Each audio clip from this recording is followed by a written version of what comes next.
Hello guys, नमस्ते, राम राम जी। मैं आपकी सालू चौधरी सीखो इंग्लिश में आपका स्वागत करती हूँ। क्लास फर्स्ट हमारी कंप्लीट हो चुकी थी।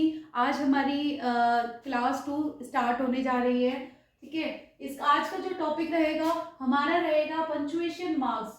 पंचुएशन मार्क्स को बोलते हैं विराम चिन्ह। अब आप लोग बोलेंगे विराम चिन्ह क्या होता है। विराम चिन्ह होते हैं जैसे हम किसी से कोई क्वेश्चन पूछते हैं, ठीक है, उसके पीछे जो क्वेश्चन मार्क होता है, या फिर हमारी कोई बात कंप्लीट हो जाती है जब फुल स्टॉप आता है। ठीक है, हम सारे इसके पंक्चुएशन मार्क्स जितने भी होते हैं मैं आज ये क्लियर करवा देती हूँ आपको। प्लीज ध्यान से देखिएगा। फर्स्ट है हमारा क्वेश्चन मार्क यानी कि प्रश्नवाचक चिन्ह। ठीक है, जैसे हमसे कोई होता है, इसकी डिफाइन करूं मैं इसको, तो ये होता है this mark is used at the end of interrogative sentence. ठीक है, ये इंटेरोगेटिव सेंटेंस में ज्यादा यूज होता है प्रश्नवाचक चिन्ह यानी कि question mark. Okay, for example के लिए हम लेते हैं हु आर यू। देखिए यहाँ पे आ रहा होगा, अपने आपको दिखाई दे रहा होगा प्रश्नवाचक चिन्ह यानी कि क्वेश्चन मार्क, तुम कौन हो। Okay, next is what is he doing, question mark, वो क्या कर रहा है। Do you love your mom, question mark, क्या आप अपनी मम्मी से प्यार करते हो। सेकंड इज एक्सक्लेमेशन मार्क, इसका मतलब होता है विस्मयादि बोधक चिन्ह। ठीक है, फॉर एग्जांपल के लिए लेते हैं गॉड ब्लेस यू, भगवान आपको आशीर्वाद दे। वाओ वंडरफुल, वाह गजब, बहुत बढ़िया। बाय गॉड्स ग्रेस, भगवान की दया से। हाउ सैड, हाउ ट्रेजिक, कितनी दुख की बात है। हाउ डेयर ही, उसकी इतनी हिम्मत। ओ हनी, ओ डियर, ओह प्यारे। टेरिबल मिस्टेक, बहुत बड़ी गलती। इनक्रेडिबल, अमेजिंग, ऑसम, बहुत ही जबरदस्त यानी कि अविश्वसनीय। एब्सर्ड, नॉनसेंस, अवेफुल मीन्स बकवास। थैंक गॉड, भगवान का शुक्र है।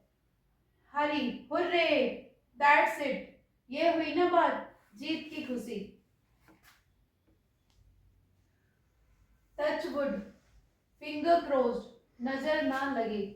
Sure, why not, of course, जरूर क्यों नहीं, पक्का। वेल डन, शाबाश। व्हाट अ न्यूज, क्या खबर है, खुशी से कहना। रियली, इज इट, सच में, चौंकते हुए। थैंक्स अ लॉट, बहुत बहुत धन्यवाद। कॉन्ग्रेचुलेशन, बधाई हो। Next is full stop means पूर्ण विराम। Full stop indicates the end of a sentences used with sentence which are neither interrogative nor exclamatory। ठीक है, ये इंटेरोगेटिव और नॉर एक्सक्लेमेटरी है।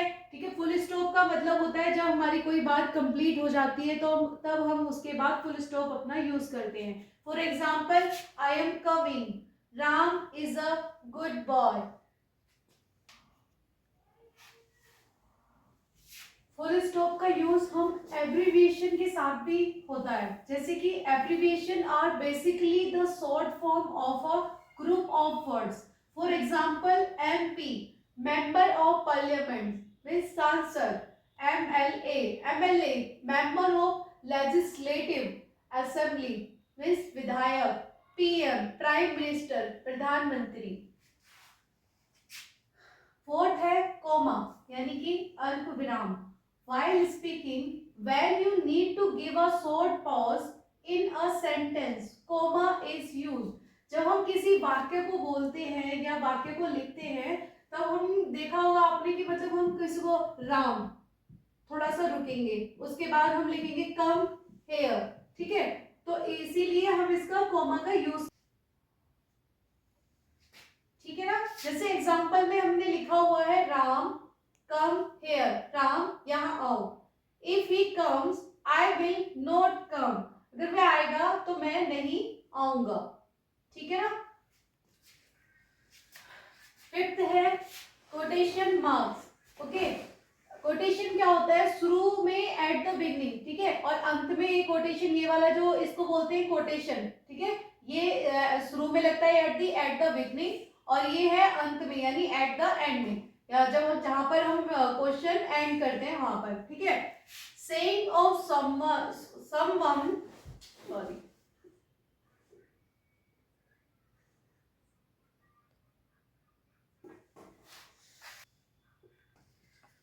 saying of someone can be written inside the quotation mark.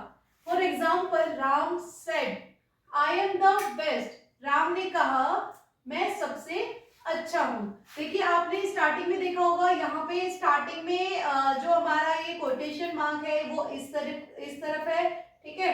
Then उसके बाद till end of sentence ये इधर and में ऊपर की साइड है, ठीक है ना। तो इन दोनों का ध्यान रखना है कि जब बिगिन होता है तो हमें ऐसे स्टार्ट करना है और एंड ऑफ सेंटेंस में हमें ऐसे लिखना है, ठीक है। नेक्स्ट इज ए कॉलन, ठीक है। Colon is often used when you enumerate a list of person, thing, place etcetera.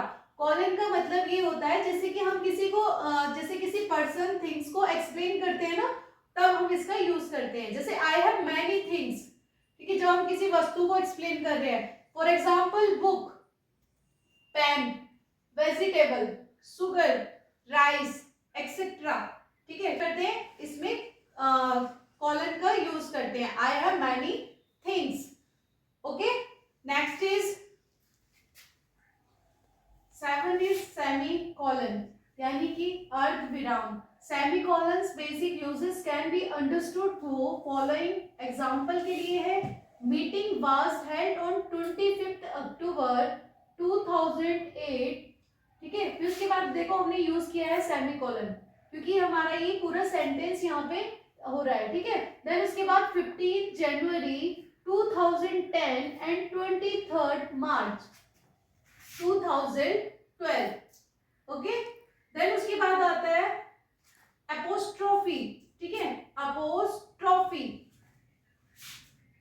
ये सिंगल देखो, ये इसको यूज करते हैं जनरली यूज्ड इन 2 सिचुएशन में। जैसे कि हमने कभी देखा होगा राम का, किताब का, ठीक है, राम हम लिख देते ना ऐसे एपोस्ट्रोफ लगा के राम।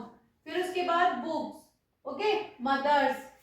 और नेक्स्ट आता है इसका सेकंड होता है to make 2 words, one of these words needs to be a helping verb and the other one either a pronoun or not. इसका मतलब होता है 2 शब्दों को एक बनाने के लिए इन 2 शब्दों में से एक शब्द सहायक क्रिया होनी चाहिए और दूसरा शब्द या तो सर्वनाम हो या फिर नॉट हो, okay. For example does not means doesn't, is not, isn't, to not, don't, has not, hasn't, you are, your, ठीक है। इसमें you है, you pronoun है, pronoun के बारे में हम आगे पढ़ेंगे, ओके। ये आज हमारी क्लास कंप्लीट हो गई है आज, ठीक है। आज की क्लास यहीं पे हमारी समाप्त होती है। इसको चैप्टर को हम कल लेकर आएंगे, नेक्स्ट चैप्टर होगा इसका। और उम्मीद करती हूँ आपको आज की क्लास बहुत अच्छी लगी होगी, ठीक है। चलो चलते हैं, फिर कल मिलते हैं आप लोगों से। Thank you so much. Class अच्छी लगी हो तो इसको सब्सक्राइब कर लेना, लाइक कर देना एंड शेयर कर देना। Thank you so much.